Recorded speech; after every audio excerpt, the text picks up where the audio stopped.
Put him in the common clutch and make him on the cream of the crop.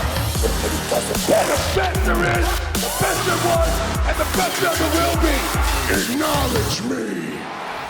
Well, welcome back. Yes, man. Good to see you. I know it's. Let's do the dance. Let's start with the dance. It's the beginning of the end, Cooter. Here, man. A lot of things are happening. A lot of things we're going to talk about. But do you want to know one thing that's awesome? What's that? Cooter, man. It's awesome. Championship Wrestling, ACW is happening.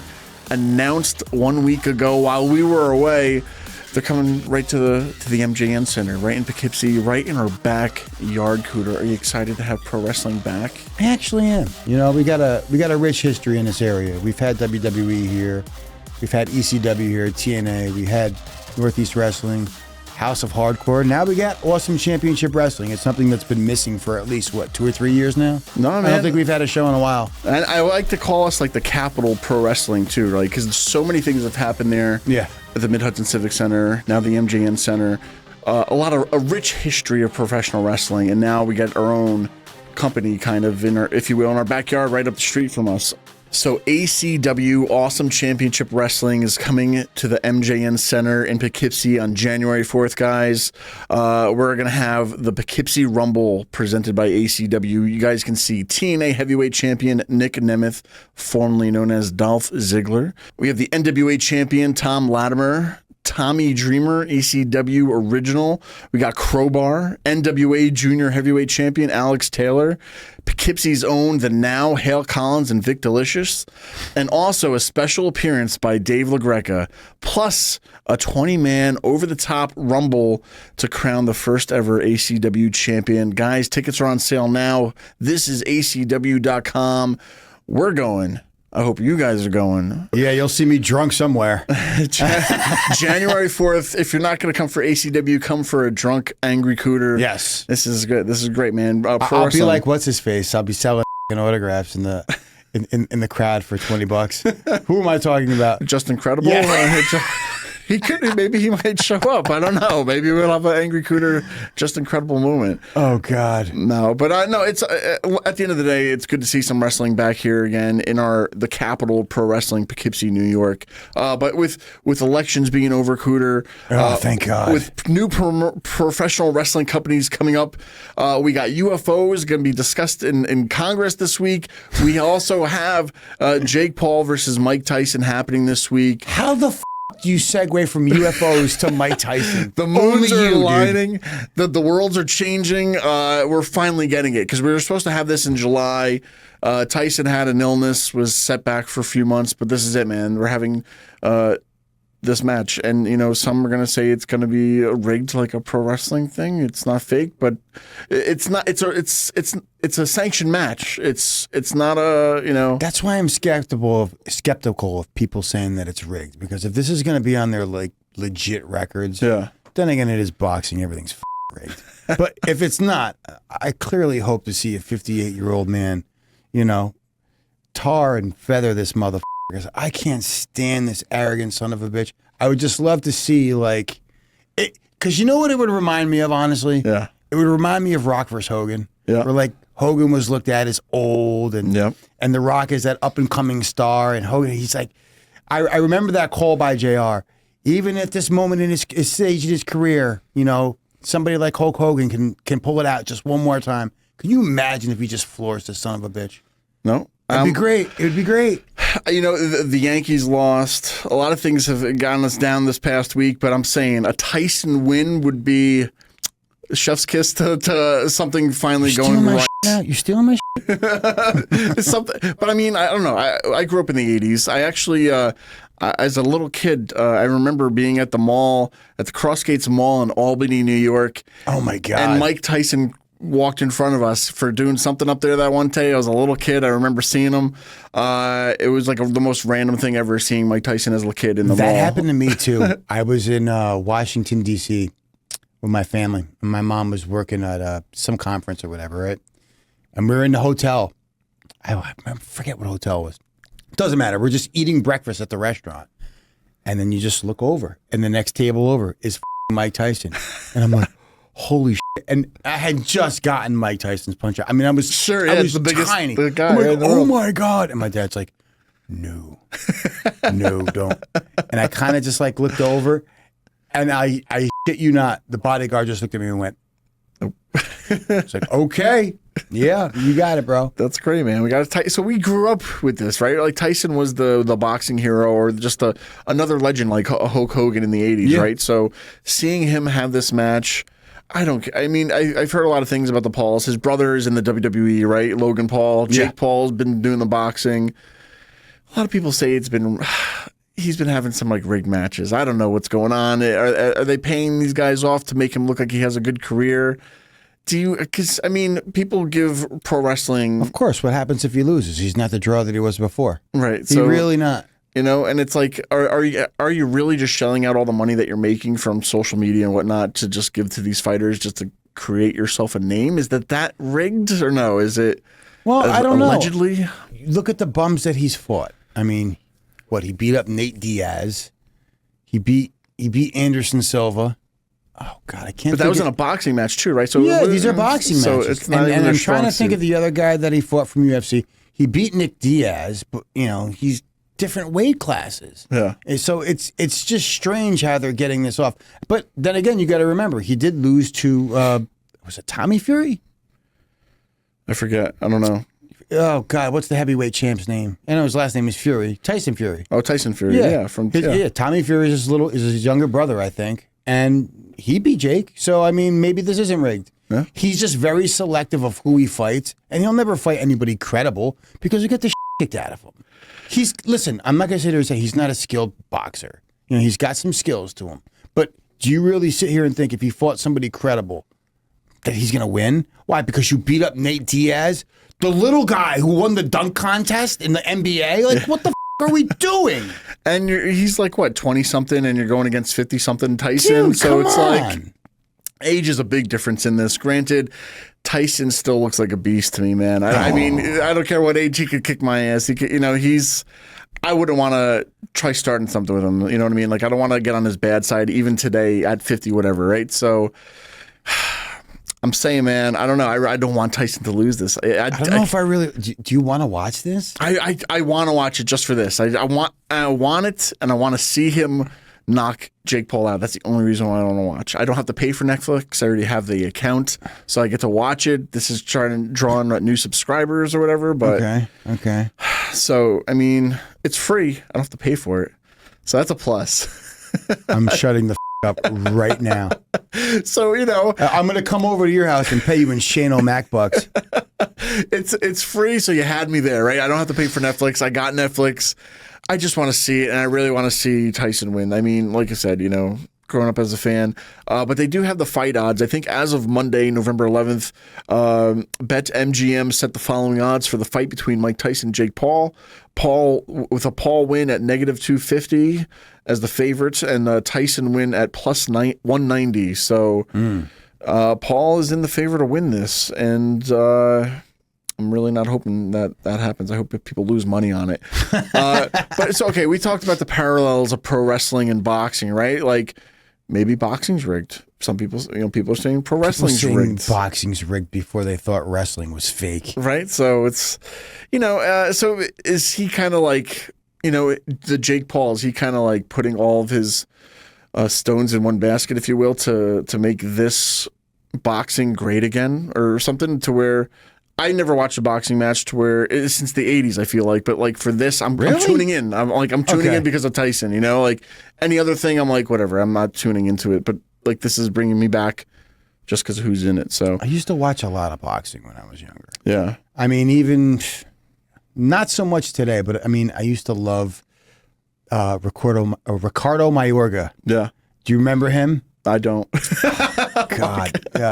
God, I forget what country he's from, but he was a crazy son of a bitch who would, smoke cigarettes after the match. Like he was basically a Hispanic angry cooter boxer. It was fucking hilarious, dude. Like just an amazing self-promoter. Yeah. Always played the heel, didn't give a shit. Had great fights against Trinidad, Oscar De La Hoya. I mean, he very rarely ever won. But I mean, he was the guy that you wanted to pay to see get beat up. Yeah. I don't know. But even like in the 80s too, I mean, boxing was what UFC I think is today. People wanted to tune into these fights, right? Because that was the only place we could see these kind of fights happen. And then when UFC kind of made its way in and they kind of like incorporated all these martial arts and jujitsu and karate and whatever. So when they created UFC, you know, it kind of like, wow, it's everything in one. I want to watch this over boxing. Like, so I feel like boxing kind of like lost its wheels, if you will, once UFC took off and people watch WWE for the fantasy aspect of it. I think for me, when it comes to the difference between boxing and UFC, like UFC is just one company. Now, granted, there are other mixed martial arts promotions, but you can't have like a belt from each company. Whereas like boxing, there's like HBO, and there's like 60 million different titles from 60 different. I can't keep track of all this shit. It's you. Let me tell you something. As somebody who hates titles the way I know you do, if you ever really got into boxing, you would on this.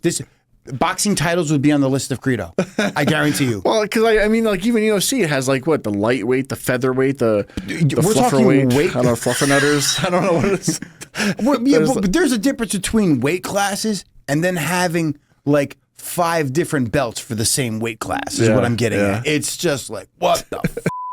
Everybody gets a trophy. Yeah. So, okay, so we talked about some of the parallels of wrestling and boxing, but a former boxer, I'm butchering the name, it's Carl Froch or Froch or F-R-O-C-H. I don't watch boxing, so I don't know who it is. Okay. Carl Froch. Carl F., who is a former boxer. He believes the result of Jake Paul versus Mike Tyson has already been determined. He says, and I quote, "I think it's a scripted fight and will last 3 or 4 rounds.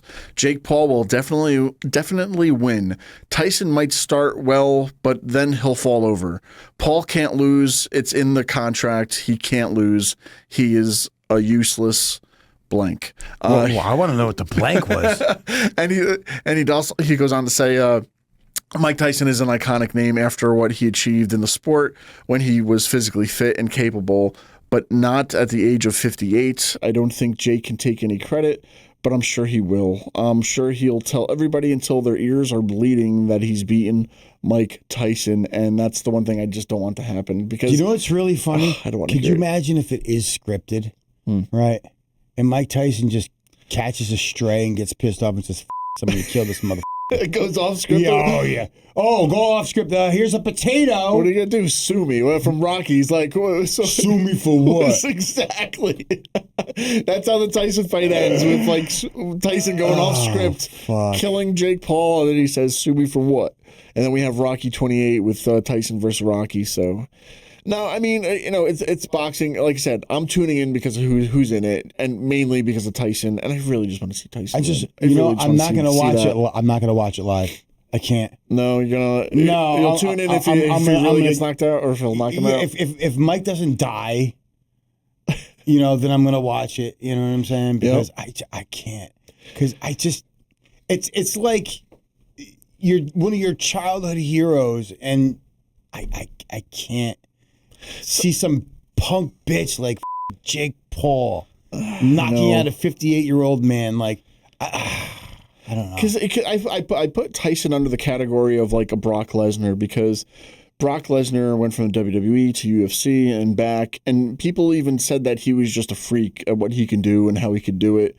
I feel like Tyson's in that kind of like, he's a freak that, you know, he's a killing machine, right? Like he was born for this, right? He's a bred killer. I don't know.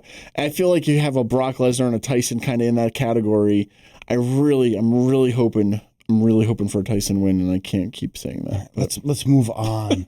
Tyson, please. I think we spent more time talking about the match than it's going to last. All right. So, you know, while we were away, Crown Jewel happened, and regardless of what went on through the whole thing, you know, you were really predicting for a Gunther win on this. We didn't get a Gunther win. We had Cody winning it. You know, and I guess I kind of guess why. I saw why he won it and understand why he won it. But does this kind of suck the wind out of Gunther's sail at being, a top champion or no? You think? I mean, like a lot of it, right? I mean, he's been on a... I've said it before. I've said it again. I'll say it again. Everybody looks at the WWE title as the title. And when you're trying to add prestige to the World Heavyweight title, giving Gunther the win was kind of the right thing to do. Because especially come Royal Rumble, you know who they're going to challenge now. Yeah. Because at the end of the day, well, no, I don't want to fight, the guy who lost. I want to fight the top guy and be the top guy. Yep. Now Gunther's not that anymore. At least you could have made the argument that, Cody has the top belt, but Gunther beat him. So, it adds a little intrigue to it. And on the other hand, I think this might be good for Gunther. It just adds another level to his character in a sense where, yeah, he is beatable, and what they did with him on Monday Night Raw this week with Damian Priest, like, finally the mother showed some emotion and cut a great promo. Yeah. Right? I was like, oh, here we go. Now you're showing me something. And you saw the fear in Gunther's eyes and, he's questioning himself. I'm like, oh, this is kind of cool. Yeah. So at first I really wasn't the biggest fan, but now I'm like, I keep forgetting we're in long-term storytelling. Yep. Let's wait and see what happens. What are you thinking? No, at the end of the day, whatever happens outside of this, I really hope we get that long story told to where I would like to see a title versus title match at WrestleMania where Cody goes against Gunther beating Cody there. Because when I look down the road of what's happening with the bloodline, which we'll talk about in a little bit, but, I think even I heard some things, take this as a grain of salt or whatever, but like maybe The Rock not being able to do WrestleMania this year, you kind of have other options of what we could do for the main event. I think if you have this kind of a match to where, let's see if it gets under his skin a little bit, that like he beat everybody else, but he couldn't beat Cody, and now he has to like really prove to himself to beat Cody, and out of anybody to win it, like a Hogan Warrior situation at WrestleMania 6, title versus title, to where, I would like to see Gunther maybe be the one to dethrone Cody, if you will, and then we have a tournament for the World Championship. But if it's that kind of storytelling, I'm in for it. But I think it's kind of been like a running theme, though, too, for Gunther, is that he's losing not because he wasn't the better than his opponent, but by his own arrogance, right? So I think he's kind of going into some of these matches when he does lose, it's not because he wasn't better, it's just because he maybe, took it for granted. What'd you think of that finish from Crown Jewel when it came to Cody and Gunther? Do you think they did it right? Do you think there should have been some maybe outside interference so, he kind of keeps his heat? Yeah, I mean, when you do it like that, I mean, there's no excuse, right? Like he beat him, right? 1, 2, 3. There wasn't any. You could have given him that dusty finish. You could have gave him something. Ooh. You could have gave him something to where somebody. It's like the win didn't really count as much for what it did for this, but I think it really had to count. Like it couldn't have been a dusty finish or a crazy ending to where. I think it needed to be this because clean. It had to be clean. That shocked me. Yeah, so it's like I don't know. Granted, the women's wasn't as clean, but I think this one for what titles were involved had to be clean. So I don't know. And I was kind of I don't know. Maybe I wasn't upset, but I was like, all right, I guess I understand. I let Cody kind of shine. Cody's the golden goose now. Yeah, and like because let's devil's advocate, if Gunther won, what would we be saying about Cody right now? Like, oh, man, he hasn't had a good run. Like, he couldn't even get past this. You know what I mean? To where, see, if it was me, I would have had Kevin Owens interfere. Yep. Cost Cody the match. So he has the excuse, and Gunther can say, "Hey, I'm the real champ because I beat the other champ." Yeah. And then everybody wins. But I'm kind of digging where the storyline's going. It makes. It makes Gunther look vulnerable. He doesn't look like this unbeatable monster. And, oh, my God, we got to see personality out of Damian Priest. Did I mention that already? He wasn't that, like, laid back, hey, man, I'm just trying to be cool. Like, I'm Damian Priest. No, he actually was, like, angry and, like, had some venom in his voice. I was like, oh, shit. Sure, yeah. This is not bad. Now we're getting somewhere.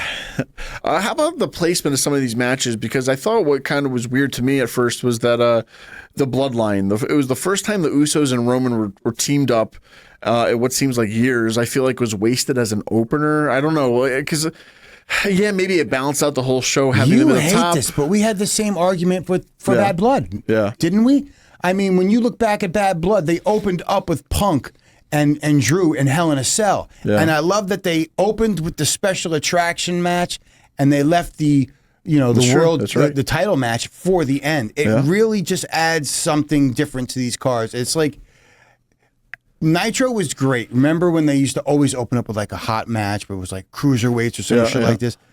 You don't need to do that. You can save that for the middle of the card to keep the people up. But when you open with an attraction like that, that crowd was hot throughout the entire evening. Yeah. Saudi was awesome. Those crowds are great. And even when they did that with Bad Blood, I felt like throughout that entire card, that crowd did not get bored, except for that one woman's match. But that's beside it.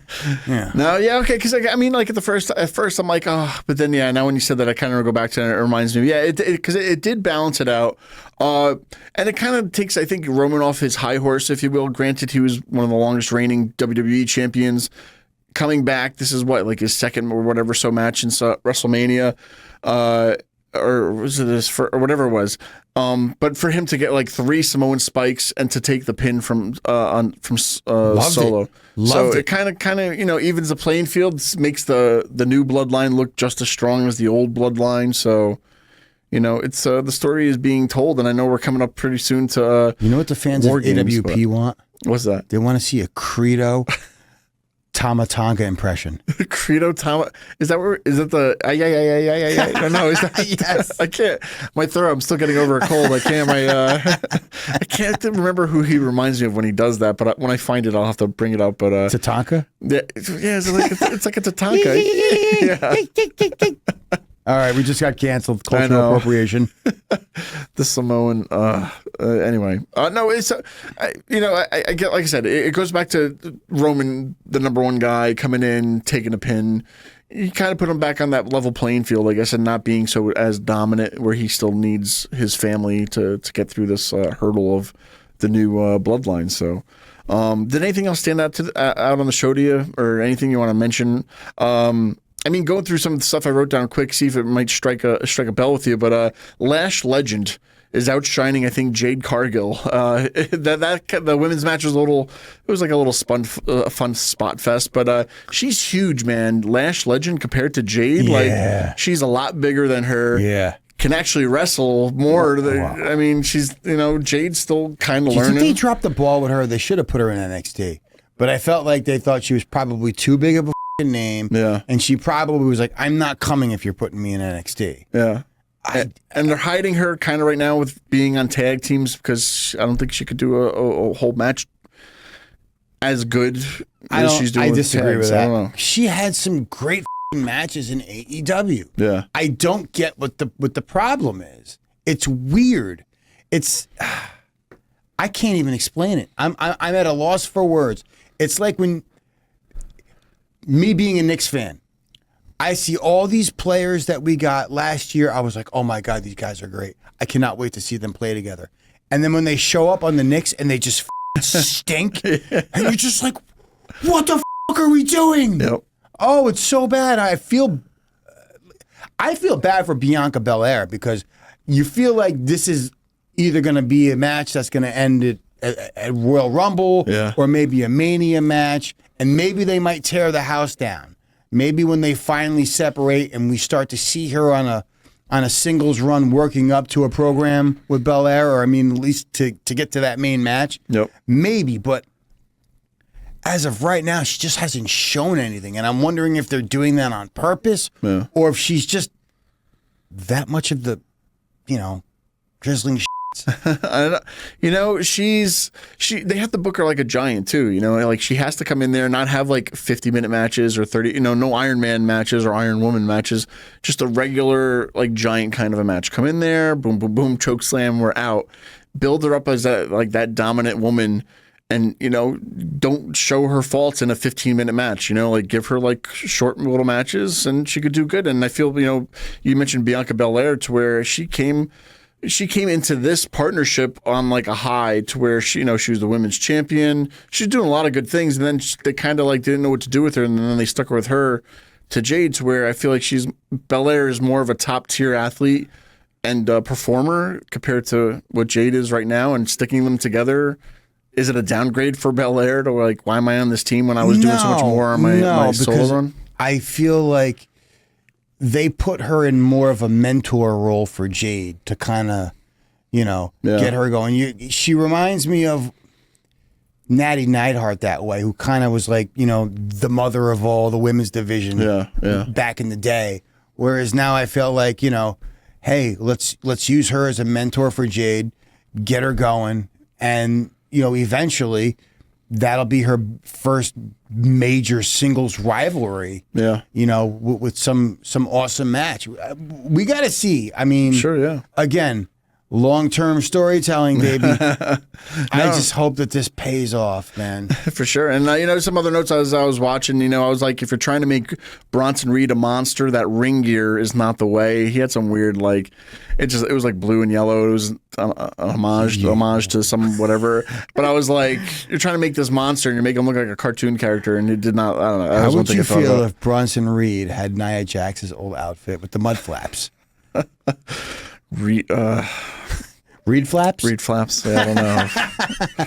Reed parking bumpers, or I don't know, bumper. Well, anyway, no, it was just one of my notes. It was kind of funny. I still think they're milking this damn cash in for Tiffany Stratton too long. I feel like that overshadowed an okay match for their Crown Jewel title. That Liv won it. I think Liv did, though. She needed this more to cement her name as like a top player in the women's division, especially with Rhea being out again. Yeah. Even though I'm sure she'll be back soon enough, but I feel like Liv still needed more of that credibility to be another top star there, and this was just another thing for her that she needed. I'm not mad at it. You know, I got nothing to say about it. I'm still hoping for a cash in. That's all. I just wanted a cash in. You're all about you some Tiffy time, ain't you? I'm saying she the fans love her. They put her with Nia Jax and it kind of just killed the whole room. All right, let's switch this up, man. Let's get back into some Bloodline talk. Sure, yeah, man. All right, War Games coming up. I know. I was just talking to you before because I was like, so they start in a cage and then they come in, and I'm like, and then I was confused because now they said they're going to have a fifth man. So that's like the whole thing that's been building up right now is like, who's going to be the fifth man? And there's been a lot of people who have saying that they don't like this. Yeah, they think it should just be the 4-on-4, and I'm like, yeah, I get it, but I like that we're getting something that we didn't expect, because I feel like, because I've been asking that question for like the last 2 months. Is it going to be a 4-on-4 or is it going to be a 5-on-5? Because I'm thinking, where's The Rock going? Is he going to be involved with this? Yeah. Because you're going to get Roman, Jimmy J, and probably Sammy. Yeah. And this is what we finally got. And I like the way that they took their time and brought everybody back into the fray.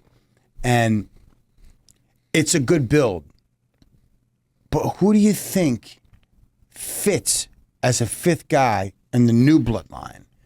And who do you think fits as the fifth for the OG Bloodline? It's a perfect time to promote Moana 2 coming out. So The Rock. This fucking guy. He's got nothing else going on. He's always got Disney on his mind, Sal. This guy. I think I was reading the movie dirt sheets just recently, and I saw his new movie coming out is not going to do as well as they hoped for. But The Rock, I think it fits The Rock.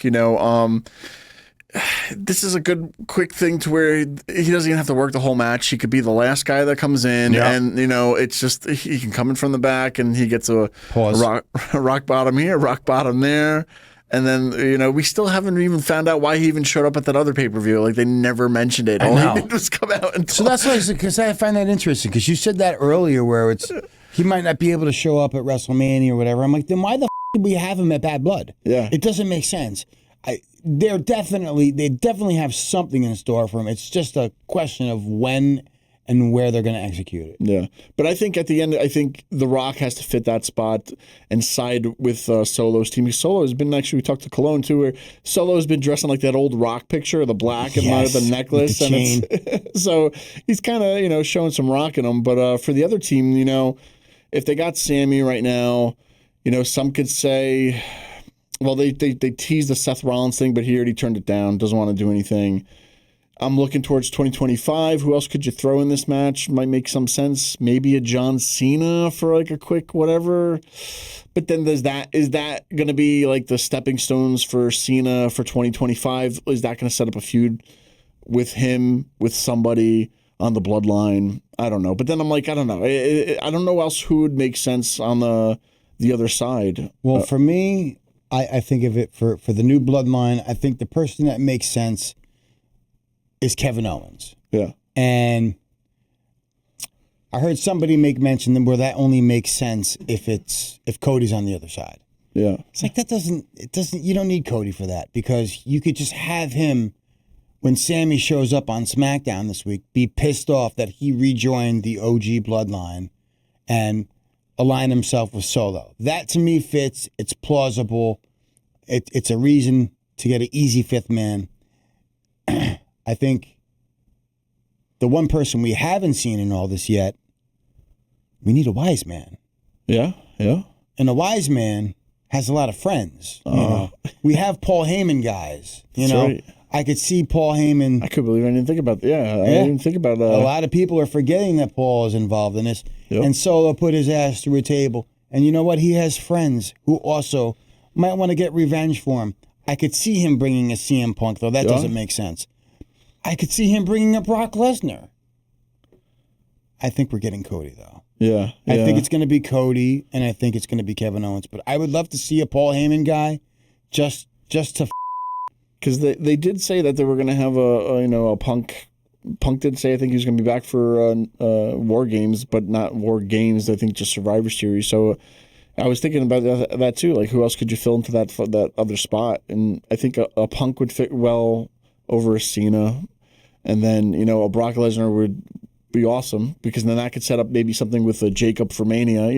I feel like whoever it is has to set something up for the Rumble or Mania or something. It has to foreshadow something in these kind of matches. So, but yeah, I think when you look back at it could just be Cody, Sammy, and the OG bloodline versus the new bloodline. So, and with the Rock. So. You're sticking with The Rock. I think The Rock is too bougie to go to Survivor Series. They signed somebody else, and I want to say it was Tonga Loa's a brother, maybe.